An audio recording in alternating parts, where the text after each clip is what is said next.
이단 사이다. 이단 사이다 광주 이단 상담소 이문기 소장님 함께합니다. 안녕하세요. 네, 안녕하세요. 1월 13일 수요일에 신천지 이만희 교주 재판에서 감염병 예방법은 무죄, 그리고 횡령 혐의와 업무 방해는 유죄로 인정해서 징역 3년에 집행유예 4년 선고를 했는데요. 지금 이 부분에 대해서 논란이 되고 있죠. 어떤 부분에서 지금 논란이 되고 있는 거예요? 총 5가지로 볼 수 있습니다. 첫째, 검찰의 형량구형입니다. 검찰은 이만희 교주를 감염병 예방법 위반, 위계에 의한 공무집행 방해, 특정 경제범죄 가중처벌법 위반, 업무방해 등 4가지 혐의로 기소를 하면서 실제 형량은 5년 구형을 합니다. 네. 이 형량을 너무 낮게 구형했다는 점입니다. 둘째, 판사의 선고 결과입니다. 검찰이 5년 구형을 했는데 일반적으로 판사는 형량을 낮춰 선고한다 해도 이 사건이 집행유예로 풀어줄 사안이 아니라는 겁니다. 네. 감염병과 공무집행 방해는 무죄를 내리고 횡령과 업무방해는 유죄입니다. 네. 횡령과 업무방해 2가지 혐의만 가지고도 충분히 구속사안이 됩니다. 네. 지난주 방송에서 비교를 해봤었죠. 이만희 교주는 56억 원을 횡령을 했는데 징역 3년, A 목사는 8억 8천만 원을 횡령했는데 똑같이 징역 3년을 선고한 판결을 비교했었습니다. 이렇게 비교하면 좀 더 쉽게 이번 판결에 대해서 이해를 할 것 같아요. 네, 그렇습니다. 56억 원을 횡령하고 업무방해를 해도 이만희 교주를 집행유예로 풀어준다는 것은 이해하기 어렵고 의심의 눈초리를 가지고 바라볼 수밖에 없습니다. 네. 제가 두 분의 변호사님께 재판 선고에 대해 어떻게 생각하는지 물어봤더니 말이 안 되는 선고라는 입장을 보여주셨습니다. 네. 이만희 교주 재판과 관련해서 논란이 일고 있는 부분들, 검찰의 형량 구형, 판사의 선고 결과라고 말씀을 하셨고 나머지는 어떤 부분들인가요? 세 번째는 감염병 예방법 위반에 대해 무죄를 선고했다는 겁니다. 이 부분에 대해서는 방역당국과 변호사들이 언론에 나와 재판부가 제형 법정주의를 너무 좁게 해석한 부분에 대해 문제를 제기하고 나섰습니다. 네 번째는 13일 집행유예로 풀려난 이만희 교주가 다음 날 14일 신천지 6월절 예배에 나와 약 55분 동안 일어선 채로 설교와 네. 기도를 합니다. 네. 집행유예로 풀려난 것이 사실상 고령의 나이와 건강 문제가 있었을 텐데, 그리고 휠체어를 타고 다녔잖아요. 그런데 풀려나자마자 일어선 채로 55분 동안 설교를 했다. 정말 논란이 될 만한데요. 그렇습니다. 1월 13일에 집행유예 선고를 받은 이만희 교주가 1월 14일에 신천지 6월절 예배에 나와 일어선 채로 약 1시간 동안 설교와 기도를 한 것이 논란이 되고 있는데요. 네. 신천지는 이만희 교주가 건강해서 죽지 않고 영생하겠다는 태도를 보일지 모르지만 언론 기사를 보면 재판 진행 과정에서 몸이 너무 좋지 않아 고통스럽다. 지금 죽는 것이 차라리 낫겠다면서 휠체어를 타고 재판에 참여해 보석 허가를 요청했습니다. 네네. 재판부도 증거인멸의 우려가 크지 않고 심리가 상당히 진행되었으며 고령인 피고인이 구속 상태에서 건강이 악화된 것으로 보인다며 보석을 허가했었습니다. 네. 그런데 이렇게 14일 6월절 때 일어선 채로 약 1시간 동안, 그것도 마스크를 쓰고 설교와 기도를 합니다. 구속되기 전과 비교했을 때 거친 숨을 몰아쉬거나 92세의 고령치고는 음성이 별 차이가 없다는 점입니다. 네. 편집해서 1시간이지 실제로 제가 봤을 때는 1시간 이상이 한 1시간 30분 정도 이 정도로 될 것으로 보입니다. 그래서 구치소에서 나오기 위해 그리고 낮은 형량을 받기 위해 거짓으로 건강 악화를 주장하고 휠체어를 타는 등의 쇼를 벌여 재판부를 농락한 것 아니냐는 네. 논란을 불어일으킬 것으로 보입니다. 네, 그렇군요. 충분히 문제가 있어 보입니다. 마지막 5번째 논란은 그렇다면 뭔가요? 5번째는 6월절 예배 영상을 보면 이만희 교주 무죄와 유죄 판결에 대한 신천지 측의 해명이 문제가 되고 있습니다. 네, 아니, 뭐라고 해명을 했길래 이렇게 논란이 되는 거예요? 제가 제보를 받은 영상에는 이만희 교주가 구치소 생활을 영웅담으로 말하는 부분은 나와 있지 않습니다. 아마 CBS 뉴스 보도 후 그 부분은 삭제한 것 같습니다. 네. 집행유예 선고를 받은 이만희 교주가 신천지 주요 행사 중 하나인 6월절 기념 예배에 모습을 드러냈습니다. 이 교주는 머리를 검게 염색하고 1시간 가까이 서서 강의하는 등 신도들에게 건재함을 과시했습니다. 재판 기간 내내 흰색 머리를 유지하며 휠체어를 타고 다니던 모습은 온데간데 없었습니다. 이 교주는 신도들에게 자신이 시간이 없어서 할 일을 못했는데 구치소에서 시간이 생겨 고마웠다고 말했습니다. 옳거니 잘 됐다. 내가 시간이 없어서 할 것도 다 못했는데 정말 하나님 저에게 독방 주고 이거 내 하고 싶어 하러 시간 줘서 고맙습니다. 또 구치소 생활을 무용담처럼 늘어놓으며 수용자들이 일을 열심히 잘한다면서 신천지 일을 시키고 싶었다고 말하기도 했습니다. 누가 물을지를 이렇게 봐. 나는 책 쓰는 사람이라서 내가 써가지고 책을 저 세계에도 나가고 그래 한다. 그랬죠. 그러니까 그 있는 사람들이 좋게 여기고 다른 사람 오는 사람마다 내가 그 있으면 다 인사를 아주 막 구치각을 그러니까 인사하고 가고 저 사람들 우리 여기 일시키면 잘하겠다. 재판 중 차라리 죽는 것이 편할 것 같다며 재판부의 보석 허가를 호소하던 모습과는 반대되는 모습입니다. 구속 재판 중이었던 이만희 교주는 당시 재판부에 재판이 끝날 때까지 자신의 수명이 이어질 수 있을지 염려된다며 극단적인 선택을 해서라도 고통을 면하고 싶다고 말하기도 했습니다. 제보 영상을 보면 뉴스에서 보도하지 않는 내용이 있는데 이만희 교주의 판결 내용입니다.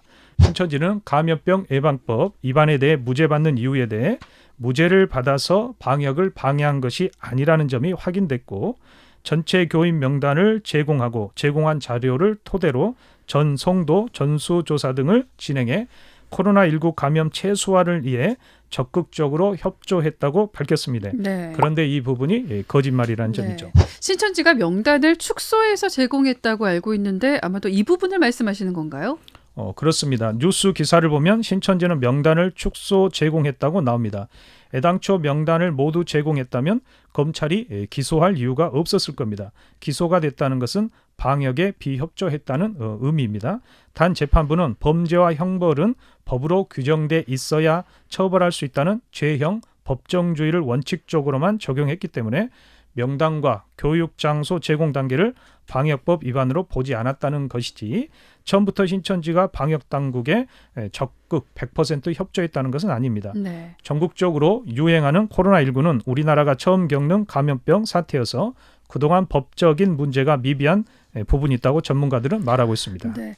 방역 당국도 이 감염병 예방법 무죄 판결에 대해서 인터콥 등 여러 단체와 또 여러 가지 문제를 일으키고 있는 개인들이 방역에 대한 비협조가 우려되는 판결이라고 그렇게 보고 있는데요. 지금 검찰이 항소를 한 상태죠?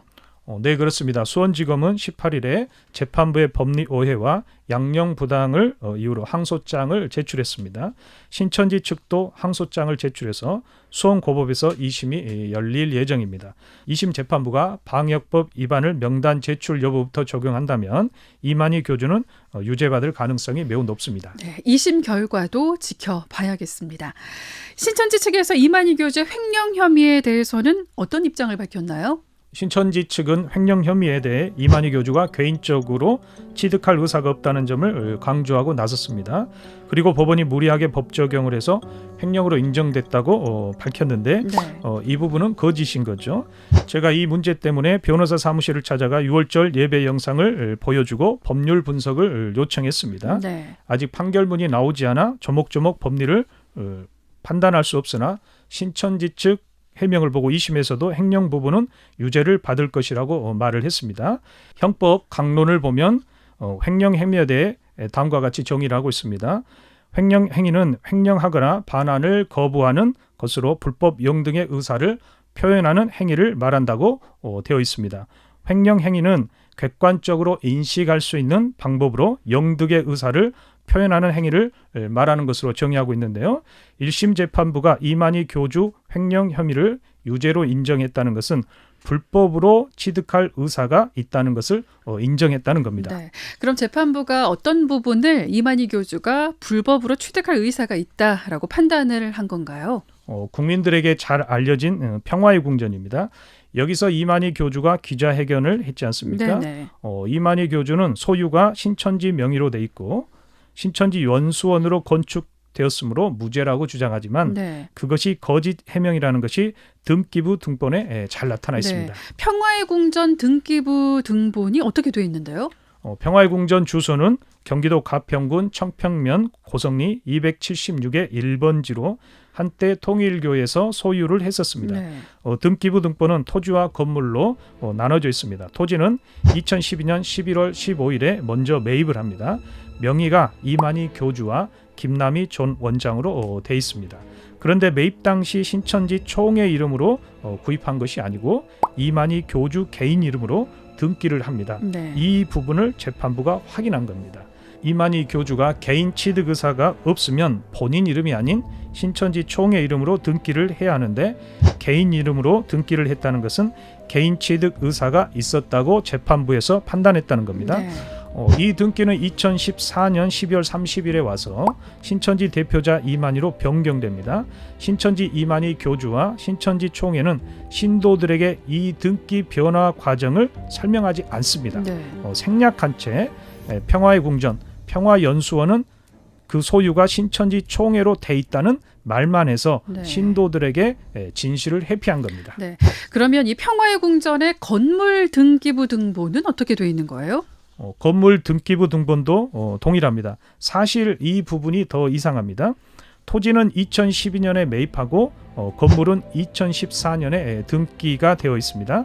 그런데 등기할 때 건물 등기도 이만희 교주 개인 이름과 김남희 전 원장 이름으로 합니다. 네. 재판부가 당연히 건물 등기가 이만희 교주 개인 이름으로 돼 있다는 사실을 봤을 것이고 평화의 궁전을 개인 취득 의사가 있다고 판단할 수밖에 없다는 겁니다. 네네. 개인 취득 의사가 없다면 2014년 등기한 건물은 이만희 교주 개인 이름이 아닌 신천지 총회 이름으로 했어야 옳다는 겁니다. 네. 그런데 건물도 이만희 교주 개인 이름으로 등기했다는 것은 개인 취득 의사가 명백하다는 겁니다. 이 과정에 대한 설명을 신천지 신도들에게 누락한 채 총회장은 개인 취득 의사가 없었고 법원이 무리한 판단을 한 것이라고 하는 것은 분명 문제가 있는 해명입니다. 네.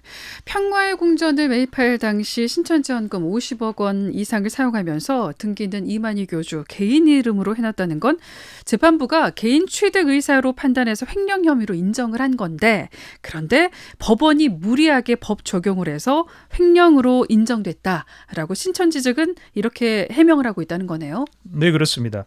그리고 김남희 전 원장이 재판에 나와 이만희 교주와 살기 위한 신혼집으로 지은 것이 맞다는 증언을 하는데 이 증언이 등기부 등본의 등기 과정에서 남은 퍼즐을 맞춰주므로 재판부가 등기 과정을 이해하고 유죄 판단을 한 것으로 보입니다. 네. 신천지는 신도들에게 평화의 궁전 등기 과정을 지금이라도 사실대로 밝혀야 할 겁니다. 네. 그리고 또 문제가 되는 부분이 평화의 궁전 요트 구입비, 동성 서행 후원비 횡령 부분이죠.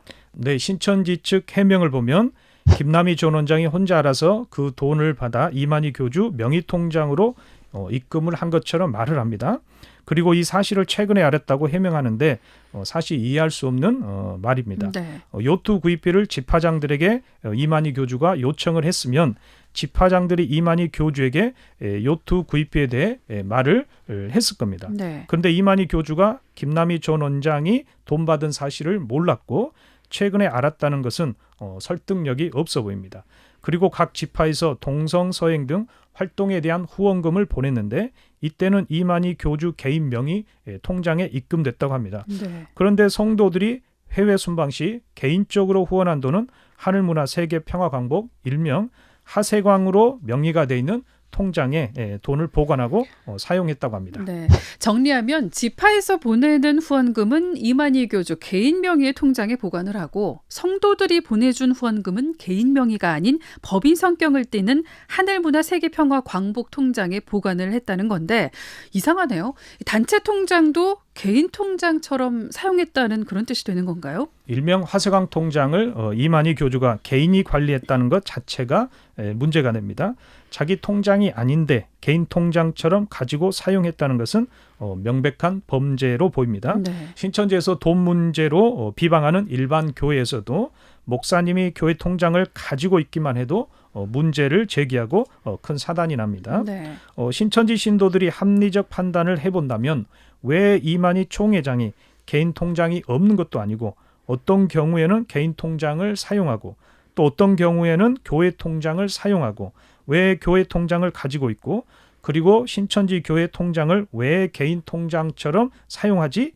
어떨 때는 후원금을 신천지 교회 통장에 넣지 않고 개인 통장에 넣어 사용할까? 네. 이런 합리적인 의심을 해본다면 이만희 교주가 횡령했다는 사실을 인정한 재판부의 판결을 잘 알 수 있습니다. 네. 개인 통장과 단체 통장을 반대로 관리해야 하는 거 아닌가요? 이 부분에 대해서 이만희 교주와 신천지 측은 어떤 해명을 했을까요?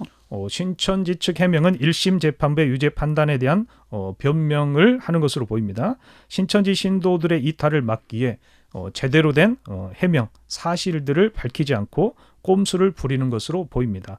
그래서 이만희 교주는 횡령이나 개인 불법 취득 의사가 없다는 말을 3번에 걸쳐 강조를 하고 있는데 자문해준 변호사는 2심에서도 횡령 부분은 유죄를 받을 것 같다고 판단을 했습니다. 네. 1심 재판부가 제형 법정주의에 근거하여 법 적용을 해서 횡령 부분이 유죄 선고를 했기 때문에 2심도 원심 그대로 갈 것이라고 보여집니다. 네. 그리고 끝으로 한 가지 더 살펴보겠습니다. 1월 14일 신천지 6월절 행사에서 신천지 내부 변화가 파악됐다고요? 네, 그렇습니다. 6월절 행사에서 총회 전도부장이 사의를 받습니다.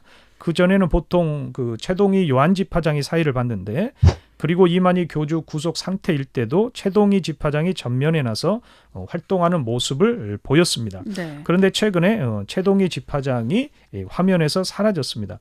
정확한 이유는 모르지만 여러 소식들을 보면 방송 내용 때문에 직위 해제 당했다는 말이 있고 아니면 현재 자숙 중이다는 말도 있습니다. 정확한 정보를 아시는 분 있으면 제보해 주셨으면 합니다. 네. 그리고 신천지 법무부장이 기도를 하는데 이번에 이만희 교주 재판 중에 23명의 변호인으로 참여했다는 사실을 확인했습니다. 네. S 변호사로 신천지 사건과 관련해서 그동안 쭉 변호를 해왔던 사실을 찾아냈습니다. 그렇군요. 23명의 변호인 명단에 신천지 신도가 참여했다는 사실까지 전해주셨습니다. 이단 사이다 오늘은 신천지 이만희 교주 판결에 대해 논란이 되고 있는 부분들을 살펴봤습니다. 오늘 말씀 여기까지 듣겠습니다. 고맙습니다. 네, 감사합니다. 지금까지 광주 이단 상담소 이몽기 소장님이었습니다. 이단 사이다.